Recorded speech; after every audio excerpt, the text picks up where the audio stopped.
get started, I want to go ahead and pass out the handouts. In fact, I'll just start and just swing it around. Now, as we go through this class, I want you to actually have a cue in your hand, because that'll help.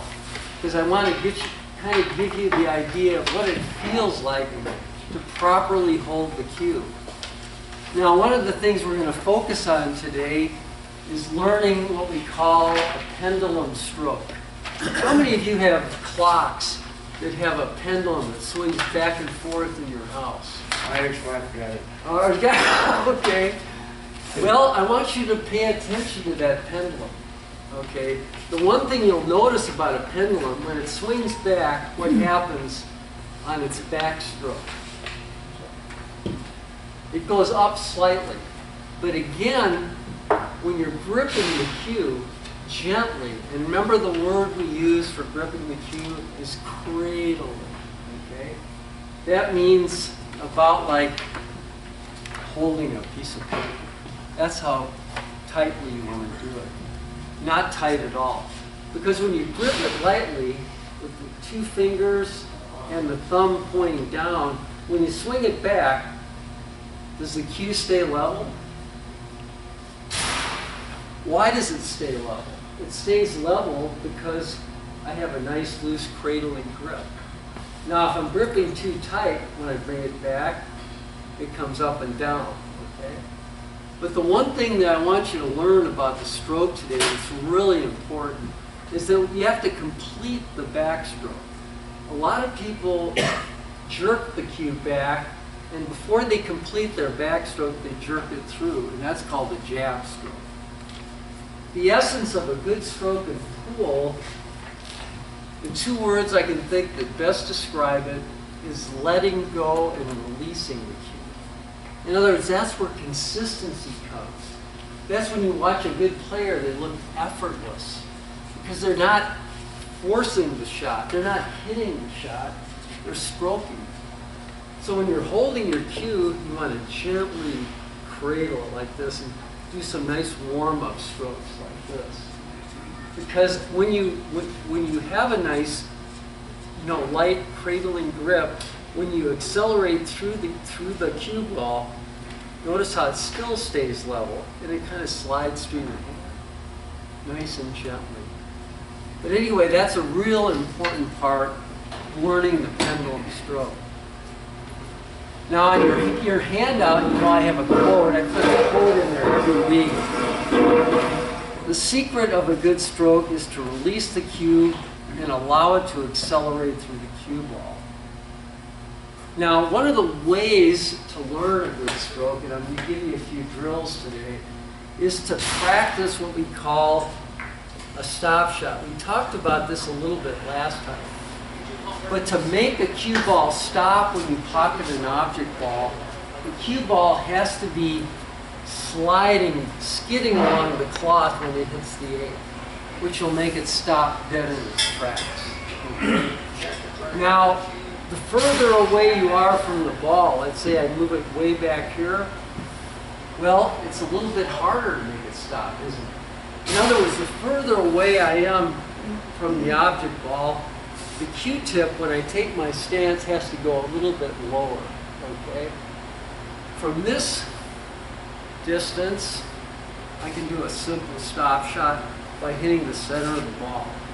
And again, from last time, we spent a lot of time talking about the pre-shot routine, and I just want to do a quick review, okay? Now, if you watch great athletes in any sport, you notice they all have a pre-shot routine. And it's always the same, pretty much, isn't it? If you watch Roger Federer serve or Tiger Woods make a putt, they do the same thing every time. And that's their comfort zone. When you go through a pre-shot routine, it allows you to make every shot that you shoot routine. Okay? That's why when some of you that play in leagues or tournaments or anything like that, you'll notice a lot of people will get down to a crucial shot, and what do? Choke. Well, they choke not because they really have let go of their normal routine. And they're so concerned and up in their head about the result of the shot that they quickly get down and, you know, make a bad stroke. But, you know, that's the key, is consistency, is having a pre-shot routine that can be your comfort zone. Now, a couple things, everybody's going to have a slightly different one, but the things I like to emphasize, God, find that target line. Do the hard work while you're standing up above the shot, so when you get down, you have a clear idea of what you want to do. A lot of times we'll get down like this and move around, and you know, you want to be able to get up and down in the shot right on that target line every time, almost like dropping the cue right on that line like that. And when you get down and things aren't right, stand back up and start over.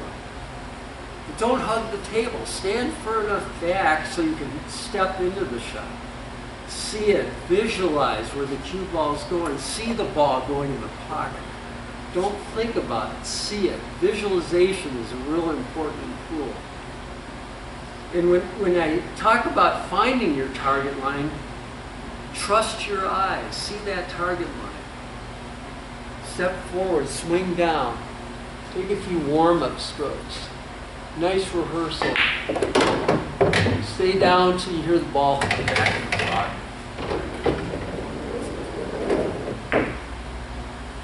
One of the things I do, and everybody has a different way of doing this, is when I stand up above the shot, I see the center of the pocket and I draw it through the object ball all the way back. I draw the line all the way back. Guess what? My right foot is right on that line. My body is at an angle. So all I have to do from here is step forward like that. Just take a nice step forward, swing down. And if I'm not on perfectly, then I'll stand up and start over again. All right, let's talk more about the stroke. Hey, jump in. This is interactive. Ask questions anytime you want. Now, when you think about the stroke, we've already talked about the gentleness of the grip and all that.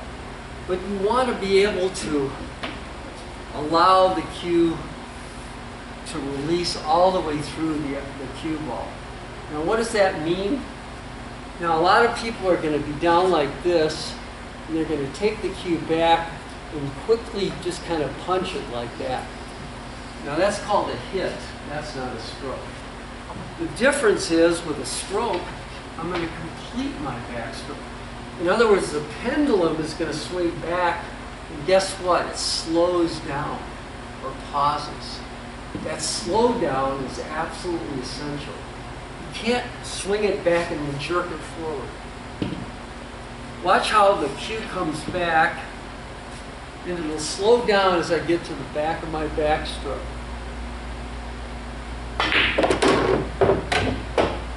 In other words, that slight delay allows you to make a smooth transition. And that's the key to consistency. When you swing the cue back and draw it back, you want a smooth transition between the backstroke and the forestroke. Okay?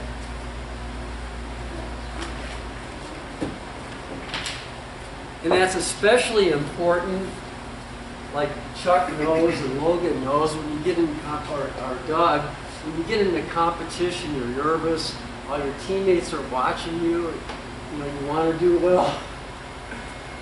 We sometimes we're in too much of a hurry, and we're up in our heads thinking about what if I miss and things like that. You want to have positive images of an outcome. I see the ball going in the pocket, visualizing the shot, I swing down. And in fact, these warm-up strokes are really key, because the warm-up strokes are your way of verifying that you're on the target line.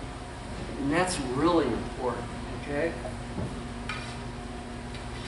Now, if I move the cue ball back a little bit, and this is drill number 1, I just want you to practice today with your partner.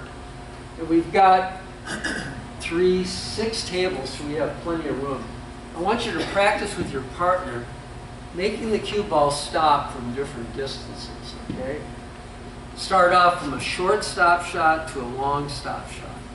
Now this stop shot is a little bit further away from the 7. which means how do I hit the cue ball a little different than here? A little lower. That way I don't have to put any more power into it than I did from here. And I can still make it stop. Now you saw me stop the cue ball from this distance, but you'll notice this time I'm just going to hit it slightly lower, but I'm not going to add any more power. Same stroke, right? All I did different was hit it a little bit lower, all right?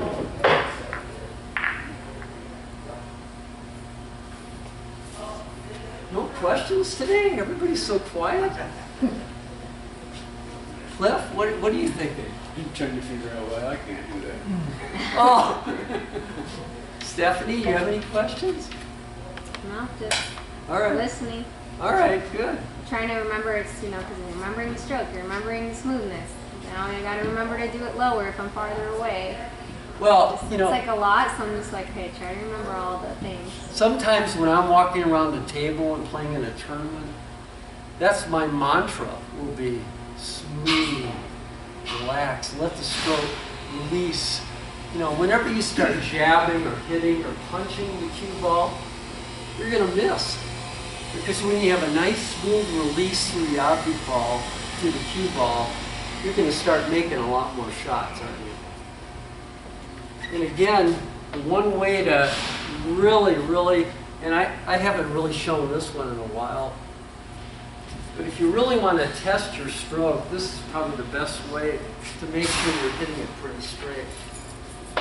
Now, if I shoot the 6 ball right now into the rail, the one way I can ensure that I'm hitting it as straight as possible and stroking straight through the ball, I'll just kind of demonstrate some watch and see what happens.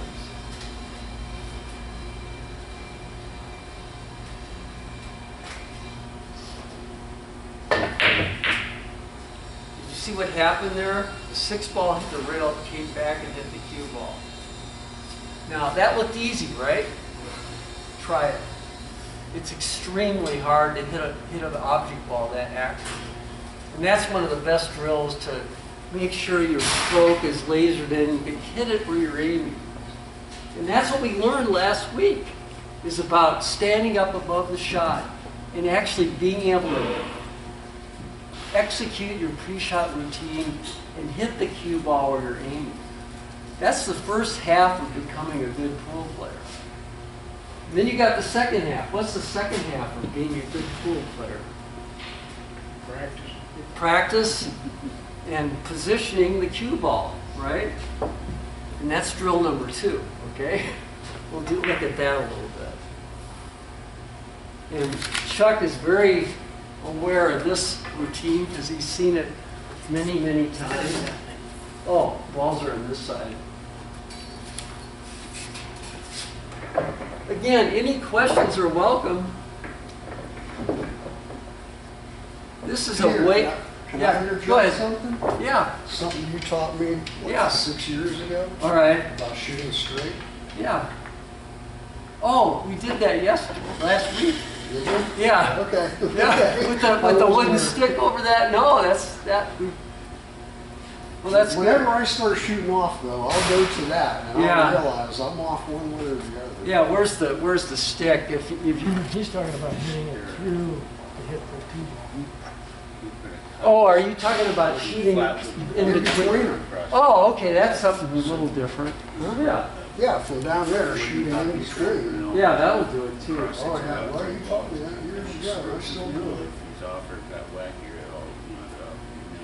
You know, Well, that would be a challenge. Oh, it is. I don't know, Fred. I don't know if I want to even try that. That looks pretty tough. You can do it.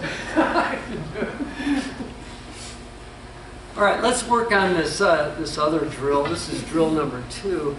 And I encourage you all to have fun with this because you could make it competitive with your partner if you want. But it is a lot of fun to do this.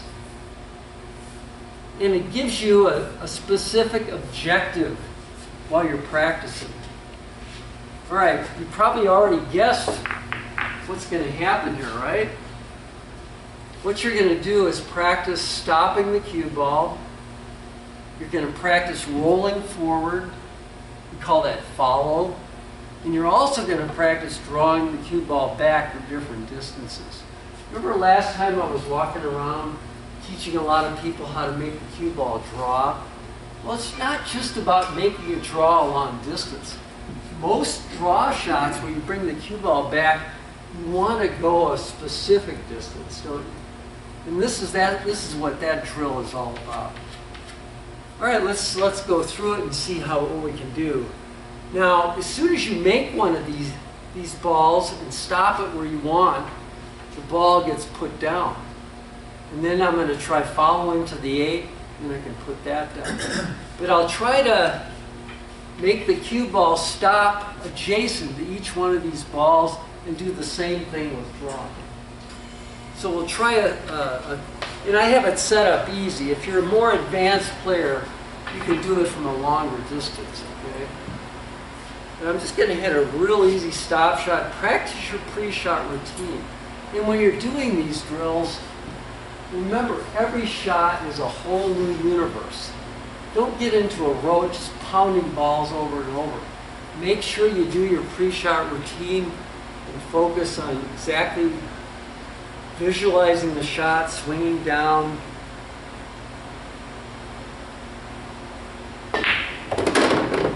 And then just go through all of them like that. Now what I'm going to try to do is roll forward. Now you'll notice on the bridge, to make the cue ball go forward, all I'm going to do is pretty much elevate the cue, but notice I'm not elevating the back end. That obstructs my vision and also makes it harder, because when you hit the top of the ball, you've got to hit the center. If you're to the left or to the right, it's going to make it deflect or curve, okay? So you want to keep the cue stick level.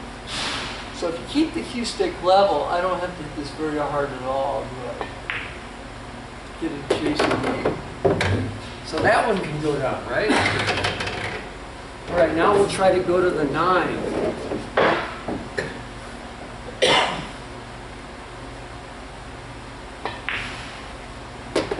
Kind of get the idea what we're doing.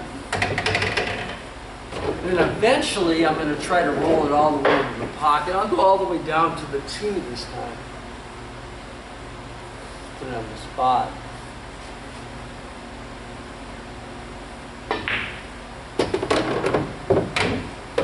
And learn how to control the cue ball. That's the second part of being a good player. Now we'll try a few drop shots.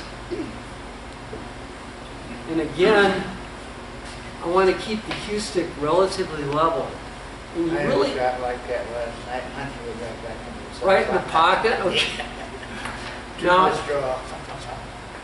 Now this one I don't need much stroke, and that's if you want to create more power with the cue ball. It's a very simple formula. If I take the cue stick further back and go further through, I create more power. So that's how I adjust the speed of the cue ball. So I only need to draw this a few inches, right? So I don't need to hit this very hard. But I want to keep the cue stick as level as I can and hit it definitely below center.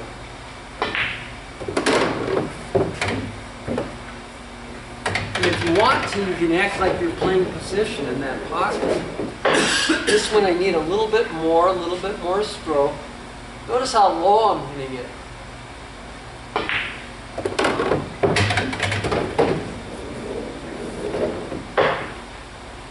All right, this one I have to come back a little farther, so I need to stroke it a little harder this time.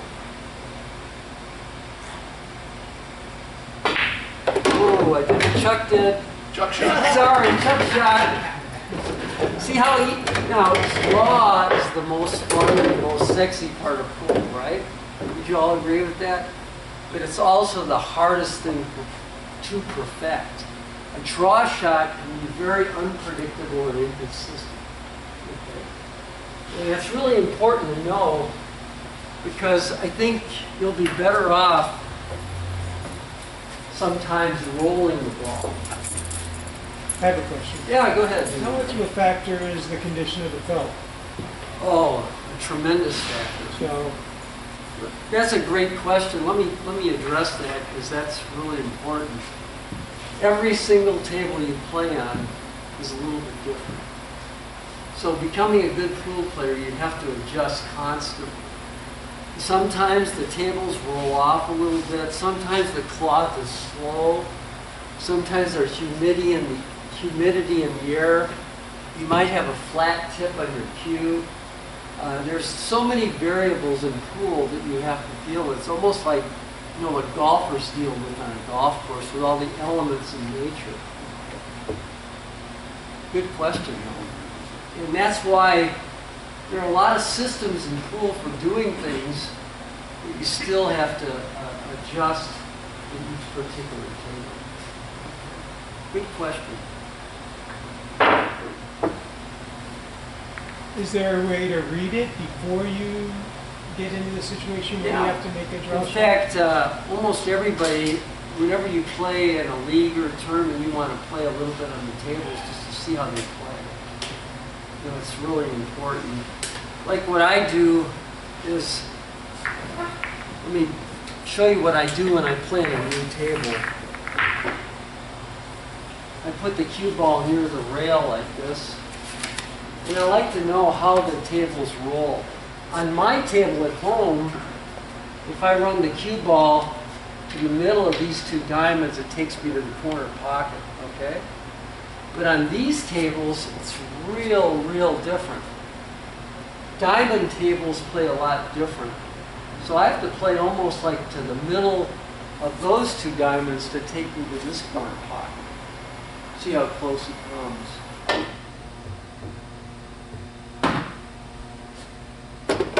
You know, that's how I kind of see the roll. And then you can, another way, what I do before tournaments to get my stroke going is I'll do long stop shots where I hit it firm. And that way I build my confidence and I kind of see how the table's rolling. Another thing you can do is practice follow shots. You know, how hard do I need to hit this shot to make the cue ball hit the rail? And I'll kind of test the speed of the table that way. In other words, I'll elevate to the high part of the cue ball.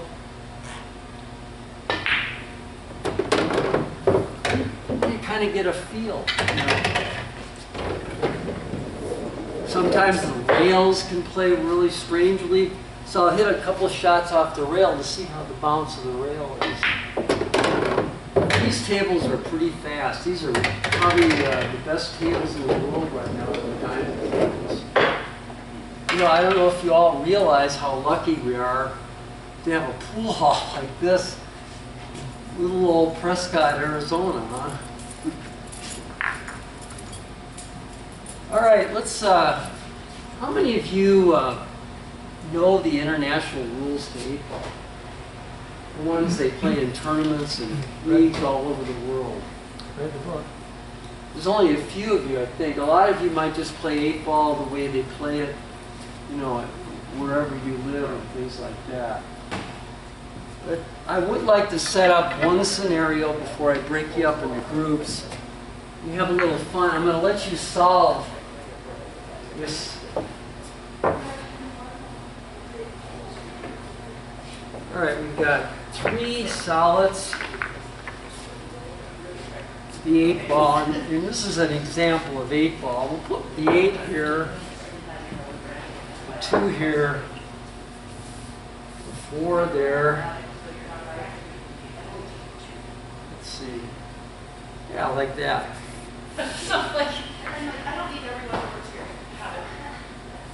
All right, your opponent is at the table and has stripes, okay? And this is a typical example of what might happen in an 8-ball game. And let's say he does something like this. He made the 10 but scratched. Guess what? In the international rules of pool,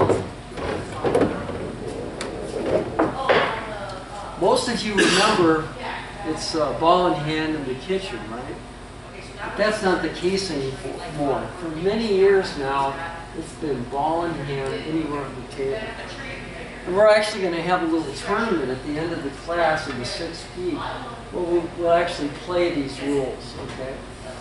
But now you have ball in hand and you want to win the game and you have solids. So what ball would you shoot first?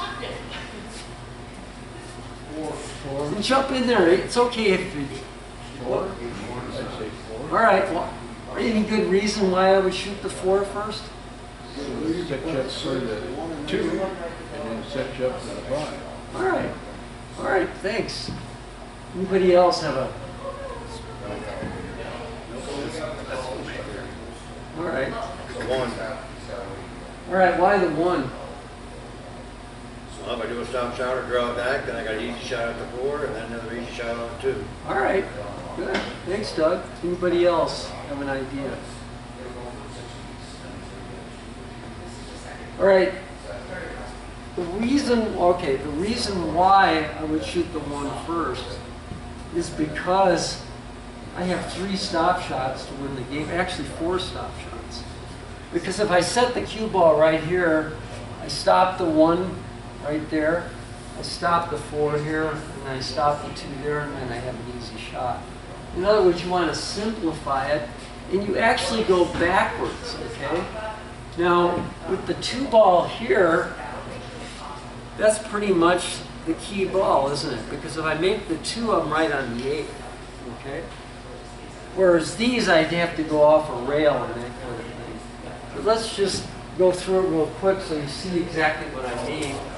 I'm just going to hit a nice little stop shot on the 1, like that. Didn't have to do anything spectacular, did I? Now I have an easy stop shot on the 4.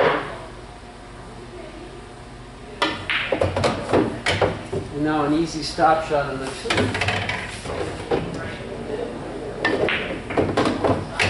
And then we play the 8 for the game. And I'm going to tell you something that I want you to remember. The stop shot is the most important shot in pool. Mainly because it develops a good stroke. And when you can stop the ball from different distances, your game is going to elevate almost immediately. Now, I watch a lot of players in the league as they just roll the ball everywhere they go. And that really limits your ability to play position. And let me explain why. The stop shot is also called what we call a stun shot. And here's a good example of that. Let's say I have an angle on the 15. Remember last week we learned about the tangent line?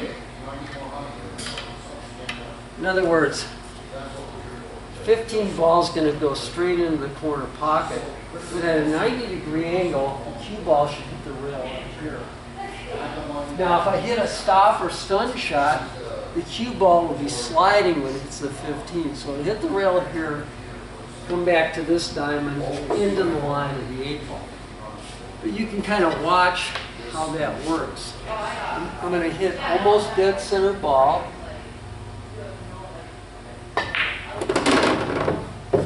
Into the second diamond, into the line of the next shot. Angle out, angle in. So I can predict exactly where the cue ball is going. So like on every shot that you shoot in pool, I always look at the tangent line, no matter where I'm going. If I'm shooting the 8 in the corner, the tangent line would lead to this part of the rail, wouldn't it? So I know it would hit there, there, and go down the table to that down. So it's the way that you have to determine exactly where the cue ball is going. Now there is something called beating the tangent line too. Now we know the tangent line is over here to this diamond, but watch what happens if I hit a rolling follow shot. See, it beat the tangent line quite a bit to that side. Now if I want the cue ball to beat it to the other side, here's my tangent right there. But this time, I'm going to put a little draw. So I probably could even scratch in the side pocket to see if I can do that. Oh, I didn't have to. you see how the draw beat it that way, the follow beats it this way. So that's how you learn to control the keyboard. There's got to be questions on that one. There's no way to stop the ball on an angle. So No. you're not actually No, on a it's- stop shot that's on an why- angle. You're not actually stopping That's the ball. why it's called a stun. Okay. And stun That kind was of just means like a it light bulb hits, to me. it hits the object ball, it's sliding. So it takes a perfect 90-degree angle. Okay. And you all remember tangent line from high school geometry, right? No? Peter, could I ask you a question? Sure. A little further back when you were talking about international rules. Sure. Ball in hand. Sure. On the break, a lot of them say that you have to ball in hand to catch it. Yeah. Is that right? Not anymore. All right. Depends on the league. Yeah. Well, we're actually going to play the BCA international rules, which if you scratch on the break, it's ball in hand anyway. But some, like APA, I think requires it. Yeah, APA, Hayes APL too. Yeah. Scratch on the kitchen. So, ABA puts it to catch. Right. And you know, I wish the rules were standardized, Yeah. but they're not. But actually, things are a lot better than they used to be. There used to be more rules in 8-ball than Carter has pills. You know what I mean? All right. Ball in hand come out in '68, I think. Yeah. Well, I remember I lived in Texas, and we had a Texas Express tour, and they had ball in hand, and that was way back when. All right, we're almost there, and I'll get you playing. Sorry for talking too much. Rail shots. How many of you have problems with these shots? Anybody? Were the object balls on the rail? Depends on the day. Yeah. All right, I'm going to give you a little trick for this. And some of you might remember, I'm going to pull out my American Express credit card, okay? Now, why would this help me in this shot? That's the distance you want to get. What? By your way out. Fire rail. The distance you want to hit the rail before you hit All right, the ball. when you're, exactly, good shot. Now, to make a shot when the object ball's on the rail, you want to favor, and this is going to sound strange to a lot of you, but you actually want to favor slightly hitting the rail first. And let me explain why. And the distance that the pros recommend is about a credit card's distance if you look between the 7 and the cue ball. Now, why is that the proper way to make a shot? Because if you hit ball first, it immediately comes off the rail and you're going to get it to hang up like that. Now, you can still make it by hitting the ball on the rail first, but I like to favor just a hair or a credit card's distance of rail first. And you can actually hear the sound. Listen for the sound. And when you hit slightly rail first, it hugs the rail. It actually hugs the rail.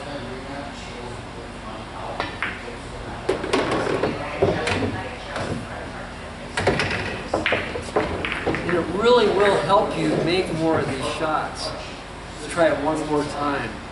Make it a little harder this time. Zoom down. And you notice I'm hitting follow. It's easier to make rail shots when you're hitting the cue ball high. And I'm also keeping the cue stick level. See, did you hear the double sound? It actually hit the rail first in the ball. But what happens on that shot is it slightly sinks into the rail before it hits the ball. Then it hits it, which makes it hug the rail down the way. Peter, what about inside English? You don't ever- Well, we'll get to that in class number 5, okay? All right. On the rail, though, you've got to make sure it's against the rail. Oh, yeah. Yeah. Well, next I've done week. that many times. It's Yeah. like, you think it is, but it's not. Right. And next week we'll go over the international rules and we'll set up more scenarios in 8-ball. Because I think most of you like to play 8-ball and you want to learn strategy, breaking, and things like that. Is that correct? 10-ball. You get that part of the 8-ball game, but then Oh, you like 10-ball. Well, you know, whatever direction you want me to go, I'm glad to go that way. All right, one more shot, and then we'll get you out practicing. This is a shot that's missed so much, it kind of drives me crazy when I watch league and go to tournaments. These thin cuts. All right, one thing, when you shoot a shot like this, you got to know exactly where the pocket is. Remember what we learned last time? I'll get my wooden stick out. Yeah, here it is. You really have to know where the pocket is. You notice that red line on the outer jaw of the stick? Well, you know what I notice? A lot of people aim further back, and the object ball invariably hits the rail first over here and hangs up. Now, one of the things you need to remember on these thin cut shots is that when the cue ball contacts the 15 like that, it turns the 15 and throws it a little bit this way. The collision between the cue ball and the 15 ball. So actually, when you get these thin cuts like this, I actually advise people to purposely overcut it, even to this side of the red line. Because look at the pocket. This is the bad side because it hangs up. This is the good side because it hits here and goes in. Every shot you shoot, there's a bad side and a good side. Okay? So when I shoot this shot, I'm actually going to be aiming to make it in the pocket way over on this side. And you know what? I'll never miss these shots. Just because I know that the collision causes it to throw this way. And if it hits that part of the pocket, it won't go in. So I'm going to specifically overcut this, and it'll probably go right in the center of the pocket.